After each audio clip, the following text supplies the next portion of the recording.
Episode 8, glitches. Yeah. Get that ass. Get Yeah. What is it? I hate to see you go. I'd love to watch you leave, right, or something like that. Or hate to see you go. Love to watch you walk away. there we go. There we go. That was for Brian. I can come back over there if you want. Come sit on my lap. Want to sit on my lap? We could dual host the show. Yeah.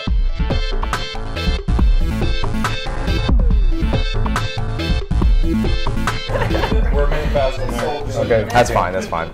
Hey everyone, welcome back to yet another episode of That's All, the show that believes mooching off your parents is always a viable option. I'm your host, Jordan Wade. This week we'll be talking about issues that we have with current-gen game design and our glitch tales of horror and glory.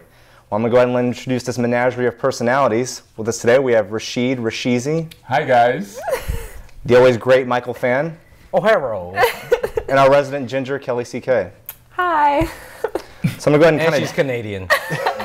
I'm a Canuck, so... Really? Well, partly. That's impressive. German and Canadian, so it's just a whole case of messed up. All right. Yeah. Interesting story. Tell me more.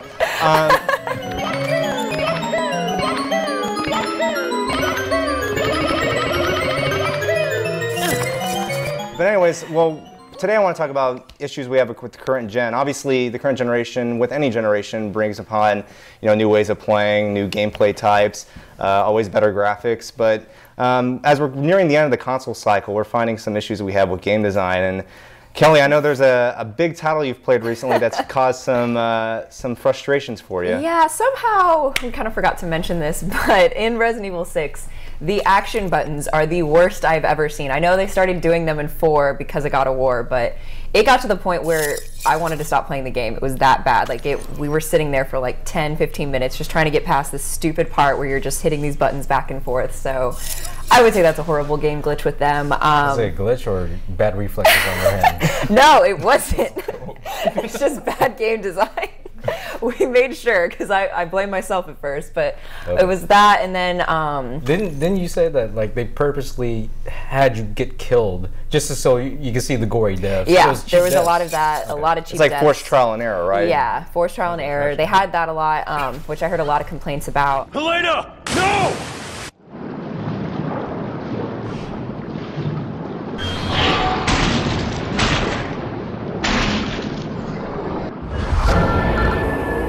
And then kind of random puzzles throughout the game. I know we talked about the fact that there's certain games where it made sense, but now they're just kind of putting it everywhere. Like in the old Resident Evil games, the first one, of course, you're in a mansion. There's a lot of puzzles and stuff like that, which is cool. Puzzles are fine. They challenge you and work your intellect. Right, and especially with a mansion that has a lot of secrets. But in context, it doesn't make sense when puzzles would show up in the later games, like in the middle of the jungle or inside like a police station. There's a puzzle. I'm like, Why is there a puzzle to survive here? Yeah, like when there's like a water fountain where you put a jewel in or something like that, it's like why would a police station have this? At the church on the new game, you had to use your laser sight to bounce lasers off of mirrors to open the door. I was like, what kind of sadistic person would do this? Well, in Resident Evil 2, it was at the police station where you had the statue to find the blue and red jewels to get the Magnum. I was like, why would they have this hidden in here? That's stupid. Right, and like in those generations, we can kind of forgive that. Like that was PlayStation 1, Yeah, I mean? It was just a way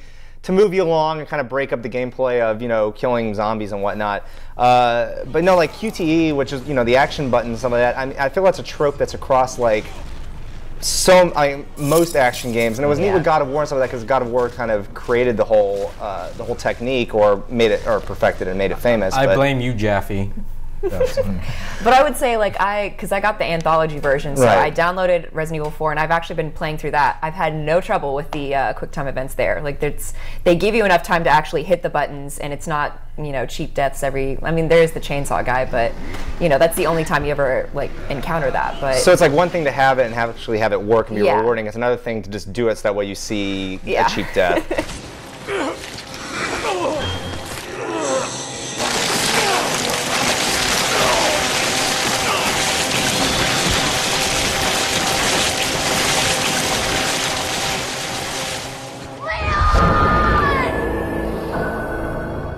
But Mike, I know you've come across some game design issues that you're not quite too happy with. Well, like I said, for example, Resident Evil again. I know we're harping on it, but I have issues when previous gen games like IPs getting transferred to the current gen, and they don't evolve enough. Now, I know there's something to be said that you don't want to evolve so far that you lose your original fan base.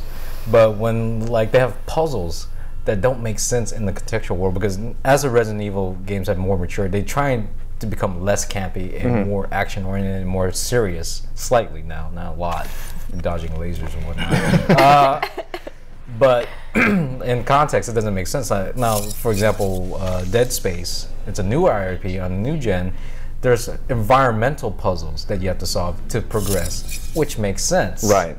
And like games like that coming over from old gen to current one, like God of War is another example we mentioned earlier. I have issues with game designs to where you enter an arena, it locks off magically, and then you have to defeat everyone in there to move on. I understand there's certain ways to design games that you have to face obstacles to move on to the game, but they need to stop doing that. And that was my hatred for DMC4. Right. It was so repetitive, and they got so cheap with it to where you play as Nero, a new character, and you play to progress, and you get all the way to the end, fight the boss. I was like, now you get to play as Dante and play in reverse and play the exact same bosses and go backwards. Did you know about that? Which is a series of monster closets over and over again. Right, and then Sounds you like know, garbage. yeah, it's game designs like that, or for example, quickly is Metal Gear Solid. Like I love Metal Gear Solid, like the first one and stuff like that.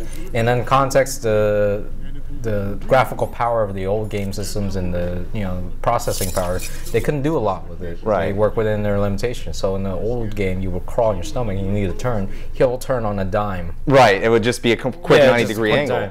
When you play Metal Gear Solid 4 and you do that, I was like, what? They couldn't fix this? There's one thing they couldn't fix. Well, and that comes with Japanese developed games in general. It seems like like the JRPG has kind of fallen off in recent years, and I think it's just because people are tired of turn-based RPGs. You're seeing a lot more Western RPGs becoming more popular because it sort of changes things up and gives you new incentive to play.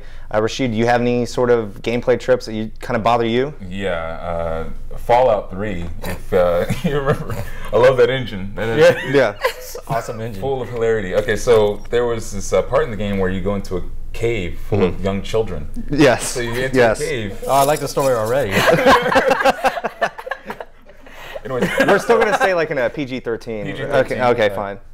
So you go in and you see all these frustrated kids walking around. It's like, okay, these guys are pissed off. Yeah. What's going on? And so I was walking, and you see this corpse, just a floating corpse, just walk. You know how the corpses on the game look? Right. You know when you're about to, like, let's say you're about to fart and you poop. Imagine that as a person, you know what I mean? With bulging eyes. And so that's how the corpse is just floating around. So I'm like, what the heck's going on here? So I walk up to the corpse, and it gives me a selection of, I'm like, what is going on here?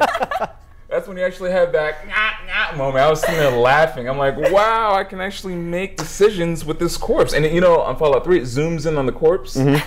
That's what happened, and it was hilarious. I think I saw one where a guy would enter a room. He's like, hey, this door actually works, because there's some doors that don't work. He enters it and closes it, and it automatically closes it, and he couldn't open it again. And he just saved the game.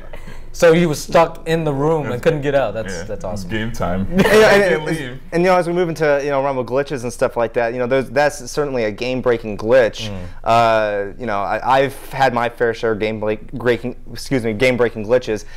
Red Dead Redemption. It's by far, I think, the best game I've played this generation.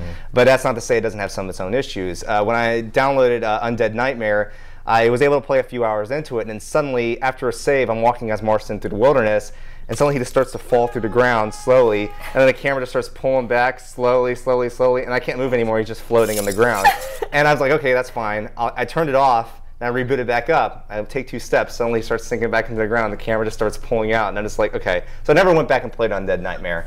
It doesn't take away from the whole game. The game is fantastic, but there are just some of those moments that are just completely frustrating.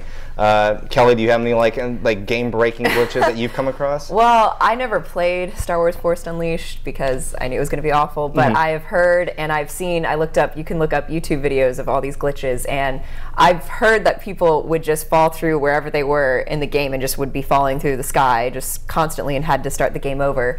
But then I also saw in a video where he's walking up to like this space base or whatever. He walks a few steps and it completely disappears, and it's just like the planet. And then he would walk back a few steps and it would reappear.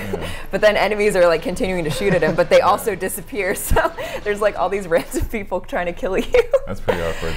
There's more. I know I saw complaints for that game, and then of course Force Unleashed 2 had its own problems. So there's plenty of videos to supply with hilarity. Games have been disappointing. Yeah. You had so much hope because the trailers are actually really good. Oh yeah. I really want to play this game. It's like the Old Republic. Right. You saw the trailer, and both trailers were done by Blur Studios, this animation studio.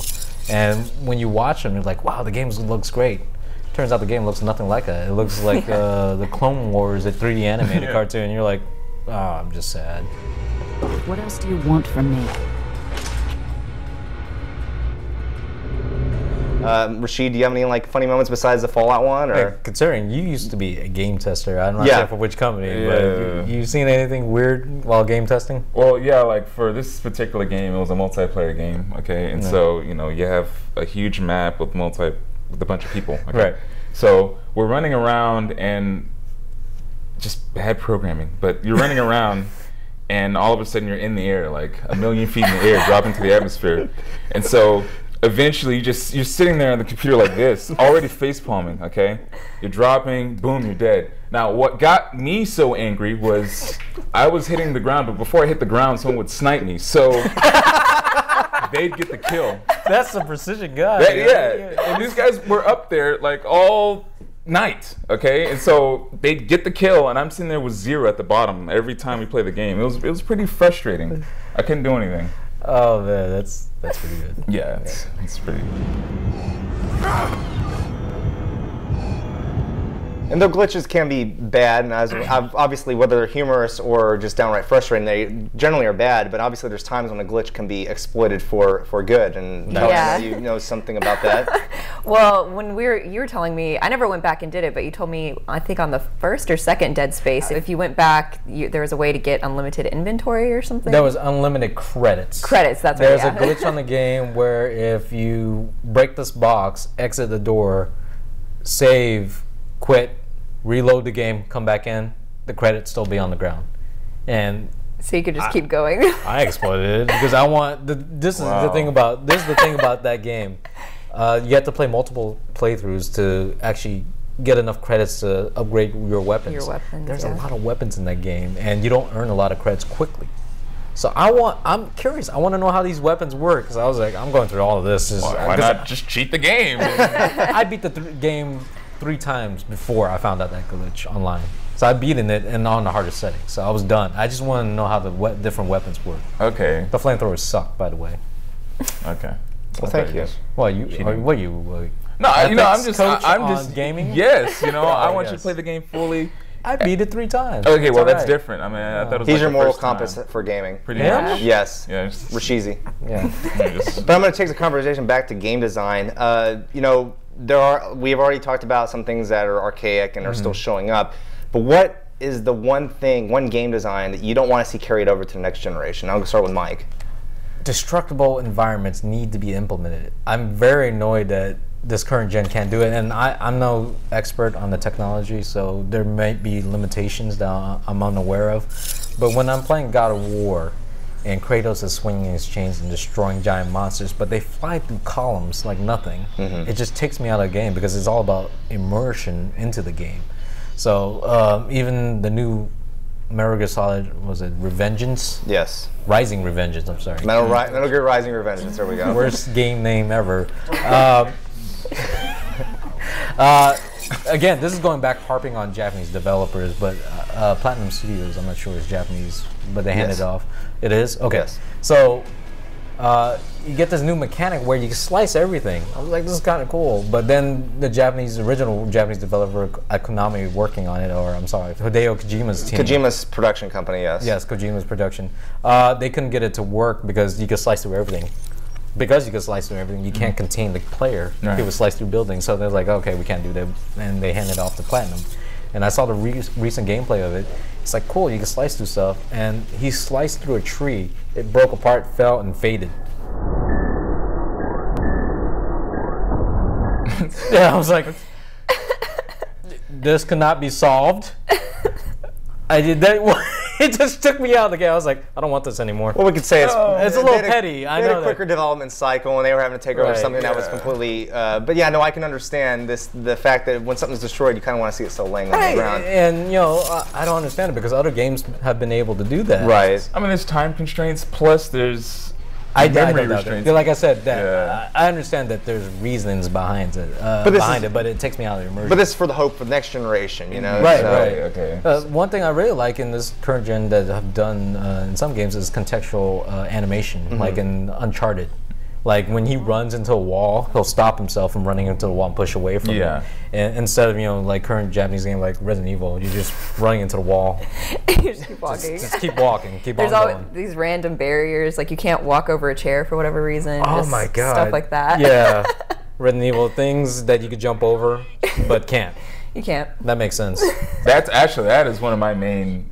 Invisible walls. Yeah, Yeah. like I used to play Pokemon. Actually, I still do. What am I talking about? Right. That's fine. That's fine. Yeah, Pokemon's fine.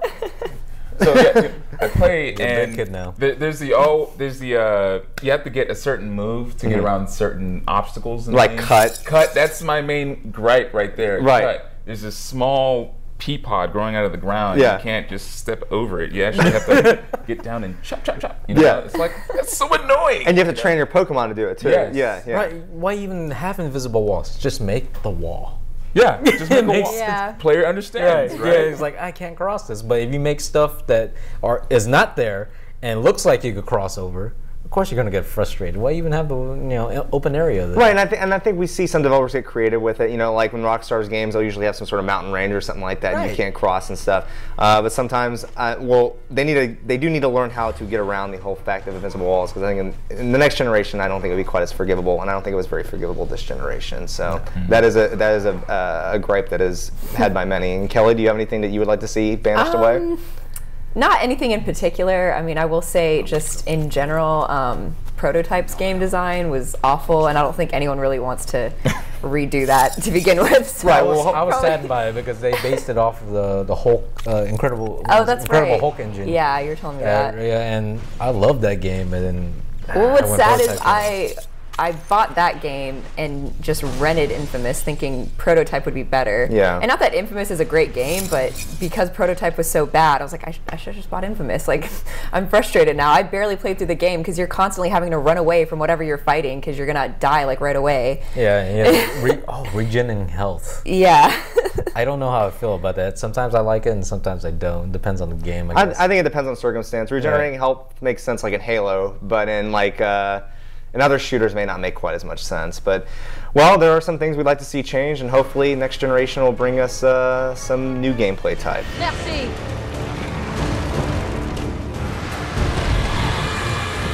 That's all we have for this episode. Feel free to follow us on Twitter at ultness and visit our website, ultness.com. Tune in next time when we discuss the spring video game tidal wave and all the glory that it will bring us. I'm Jordan Wade, and we'll see you next time on That's All. So, question: did you buy Pokemon Black or White? I can't answer that here. So many racist questions. I don't know what you're talking about. I don't know what you're talking about. I got white. Oh, okay. Mike, did you get yellow? That was... Yeah. Yeah, life lag right there. I just caught that. just computed right there. He's just like... The hamster fell off the wheel for yellow. a second. Pikachu on the cover with a rickshaw, you know. Special place in hell. I'll see you there. Hey, he hard.